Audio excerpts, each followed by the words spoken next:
పాటు నా నియోజకవర్గంలో అధ్యక్ష మరి ఆయన ఎట్లా మాట్లాడుతున్నాడు? మొత్తముగా గత ప్రభుత్వం ఏం అంటే కాంగ్రెస్ ప్రభుత్వం ఏం చేయలేదు, అప్పుడు ఇప్పుడు మొత్తం మేమే చేసినామని చెప్తున్నారు. ఆ సోదరుడు మొన్ననే టీఆర్ఎస్లో పోయిండు, అప్పటిదాకా కాంగ్రెస్లోనే ఉన్నాడు. అంటే కాంగ్రెస్ ప్రభుత్వం యొక్క కార్యక్రమాలు నచ్చాయి కదా అధ్యక్ష.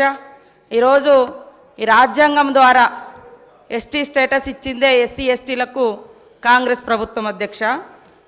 అదేవిధంగా సోదరుడికి కూడా రిజర్వేషన్ రావడానికి ఆ రోజు 1976లో ఇందిరమ్మ గారు మరి తీసుకొచ్చినటువంటి రిజర్వేషన్ తోటే ఈరోజు సోదరుడు ఈరోజు ఎమ్మెల్యేగా ఇక్కడ రావడం జరిగింది. ఇంకొకటి గత ప్రభుత్వం మరి లోకల్ రిజర్వేషన్ కాంగ్రెస్ ప్రభుత్వం తీసేసిందనే విధంగా మాట్లాడారు. గతంలో జీవో నెంబర్ 3 తీసుకొచ్చి ఏజెన్సీ ప్రాంతాలలో ఐటీడీఏల ద్వారా వేలాది మందికి ఉద్యోగాలు ఇచ్చిన ఘనత కాంగ్రెస్ ప్రభుత్వంది. కానీ మీరు సరిగ్గా ఆర్గ్యుమెంట్ చేయక అది కోర్టులో పోయింది. మీరు ఇచ్చిన 10% రిజర్వేషన్ కూడా ఎలక్షన్స్ ముందు ఇచ్చారు, అది కూడా ఇవాళ కోర్టులోనే ఉంది సార్. కాబట్టి మాట్లాడేటప్పుడు కూడా కొంచెం ఆలోచించాలి. అదేవిధంగా పోడు భూముల చట్టం వందల సంవత్సరాలుగా అడవులలో బతుకుతున్నటువంటి అణగారిన ఆదివాసీ గిరిజన వర్గాలకు మరి పోడు భూముల చట్టం 2006 ద్వారా హక్కు కల్పించినటువంటి ఘనత శ్రీమతి సోనియా గాంధీ గారు యూపీఏ చైర్పర్సన్గా, అదేవిధంగా ఆనాటి ప్రధానమంత్రి మన్మోహన్ సింగ్ గారు సార్. కాబట్టి ఇంకా కొన్ని మైనార్టీల గురించి మేము వచ్చి 10 నెలలు అయింది, మీరు 10 సంవత్సరాలు అన్నారు. 12% రిజర్వేషన్ ఇస్తా అన్నారు, మరి 10 సంవత్సరాలైనా ఇవ్వలేదు. అది మీరు మాట్లాడాల్సిన అవసరం ఉంది సార్. అదే కాకుండా దళిత బంధు పేరుతోటి మోసం చేసినామన్నారు. ఇందులో ఆల్రెడీ 2000 కోట్ల రూపాయలను ఈ సంవత్సరానికి గాను మరి పెట్టడం జరిగింది. కాబట్టి మేము ప్రవేశపెట్టినటువంటి బడ్జెట్ను కూడా చూసుకొని మాట్లాడితే బాగుంటుంది. అంటే ఓకే అన్న, నేనేం అనడం లేదు, కానీ మేము పెట్టినాం కదా, పెట్టిన వాటిని కూడా మీరు పెట్టలేదు, చేయలేదు అని కాకుండా మంచిని మంచి అనుండ్రి, చెడుని చెడు అనుండ్రి, పాలకు పాలు నీళ్ళకు నీళ్ళు, అంతేగాని అన్నీ ఏం లేదు అంటే మరి అది కూడా కరెక్ట్ కాదు. కాబట్టి మా సోదరుడు కరెక్ట్గా ఆదిలాబాద్ జిల్లాలోనే గత 10 సంవత్సరాలలో మీరు ఎన్ని వేల మంది గిరిజన నిరుద్యోగ యువకులకు ఉద్యోగాలు ఇచ్చిరో చెప్పండి, ఎంతమందికి ఎస్సీ ఎస్టీలకు ఇండ్లు ఇచ్చిరో చెప్పండి, ఎన్ని వేల మందికి నీటి వసతి కల్పించిరో వ్యవసాయానికి చెప్పండి. అదేవిధంగా మైనార్టీలకు సంబంధించి కూడా రిజర్వేషన్లు, ఉద్యోగాలు, ఇండ్లు ఏమిచ్చిరో చెప్పండి. మేము 10 నెలలు కూడా కాదు, 8 నెలల ఇప్పుడు మా బడ్జెట్లో అన్నీ పెట్టడం జరిగింది. కాబట్టి ఇవన్నీ ఆలోచించి మాట్లాడాల్సిందిగా మా సోదరుని కోరుతా ఉన్నా అధ్యక్ష. అనిల్ జాదవ్ కన్క్లూడ్ చేయండి. అధ్యక్ష, ఏదైతే మంత్రి గారికి ధన్యవాదాలు. ఇప్పుడు మాట్లాడినటువంటి మంత్రి గారి వాళ్ళు కాంగ్రెస్లో ఉన్నారు, నేను అంతకుముందు కాంగ్రెస్లో ఉన్నా, కానీ నేను ఎమ్మెల్యే కాక ముందు ఒక జడ్పీటీసీని. నేను జడ్పీటీసీ గెలిపించింది కూడా బీఆర్ఎస్ పార్టీ అని చెప్పేసి గుర్తుంచుకోవాలని చెప్పేసి ఈ సభ ద్వారా కోరుకుంటూ,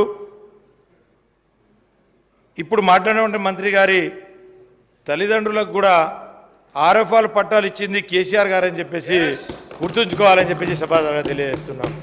అదేవిధంగా నా తల్లిదండ్రులు అంటున్నారు, నా తల్లి తండ్రి 2006 అటవీ హక్కుల చట్టానికి అర్హులు. వాళ్ళు ఎక్కడ దానం తీసుకోవాలి. ఒక ఆదివాసీ బిడ్డలుగా పోడు కొట్టుకుంటే 10 ఎకరాల వరకు హక్కు సోనియమ్మ పెట్టినటువంటి చట్టం, దాని ప్రకారంగా వాళ్ళకు వచ్చింది. ఏది దానం రాలే. నా తండ్రి రెక్కలు ముక్కలు చేసుకొని అడవి కొట్టుకొని బతికే తండ్రి.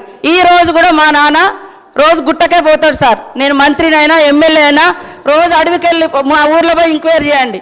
కాబట్టి ఏది ఉత్సంగా రాలే, చట్ట ప్రకారం వచ్చినటువంటి హక్కు. కాబట్టి దానం ఇచ్చినాం మాట్లాడకండి, అది నా హక్కు. ఆదివాసీ బిడ్డగా కాంగ్రెస్ ప్రభుత్వం పెట్టినటువంటి హక్కు ప్రకారం నా తండ్రికి పోడు భూముల పట్టా హక్కు వచ్చింది. అది కూడా మీ ప్రభుత్వం వచ్చిన తర్వాత 10 ఏళ్ల తర్వాత ఎన్నికల ముందు మీరు తీసుకున్నారు. అప్పటిదాకా చాలామంది గిరిజనులకు పట్టాలు రాక ఇబ్బంది పడ్డ మాట వాస్తవము. కాబట్టి ఈరోజు కూడా మరి కాంగ్రెస్ ప్రభుత్వంలో మీరు రైతు బంధు తీసుకునేటోళ్ళు ఎమ్మెల్యేలు మంత్రులు ఉన్నారు, అదేవిధంగా ఇంకా రకరకాల స్కీమ్స్ తీసుకుంటూ ఉన్నారు. అంటే ఒక ఆదివాసిని అయినందుకేనా సార్ పదే పదే పదే పదే ఈ ఎమ్మెల్యే తల్లిదండ్రులకు ఇచ్చినాం, ఈ ఎమ్మెల్యే తల్లిదండ్రులకు ఇచ్చినామని చెప్తారు? అది నా హక్కు. నేను ఎమ్మెల్యే కాకముందు నుంచి కూడా నా తండ్రి నా తల్లి అడవిని ఆధారంగా చేసుకొని బతికే కుటుంబాలు మావి. కాబట్టి ఆ క్రమంలో వచ్చినటువంటి తప్ప అది పుణ్యానికి దానంగా రాలే. అందుకనే ఇంకోసారి ఇక్కడ ఉన్నటువంటి ఎమ్మెల్యేలు కూడా మాజీ మంత్రులు కూడా మరి ఈ రాష్ట్రంలో రైతు బంధు ఎందుకు తీసుకున్నారు? అది ప్రజలది. ఇంకా ఇది నా తండ్రి గుట్టను చెట్టును పుట్టను రెక్కలు ముక్కలు చేసుకొని కొట్టుకున్నాయి సార్. ఇది అడవి కొట్టుకున్నారు. అది ఆదివాసీ బిడ్డలుగా మాకు వచ్చినటువంటి సాంప్రదాయపు హక్కు సార్ అది. అనిల్ యాదవ్ గారు కంక్లూడ్ అధ్యక్ష నేనేం దీన్ని తప్పు పట్టలే అధ్యక్ష. ఏదంటే అధ్యక్ష, గతంలో కేసీఆర్ గారు చిన్నవారైనా పెద్దవారైనా సమాన న్యాయం అని చెప్పి చేశారని చెప్పిన అధ్యక్ష.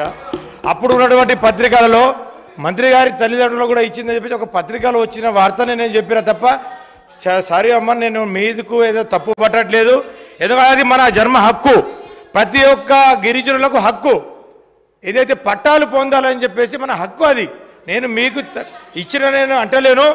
కాకపోతే ప్రతి ఒక్కడి యొక్క హక్కు కేసీఆర్ గారు ఆ రోజు కల్పించారని చెప్పేసి చెప్పానే తప్ప మిమ్మల్ని నేను తప్పు పట్టట్లేదని చెప్పేసి సమాధానంగా తెలియజేసుకుంటూ, అదేవిధంగా చాలా గ్రామాలలో మొన్ననే ముఖ్యమంత్రి గారు చెప్పారు ప్రతి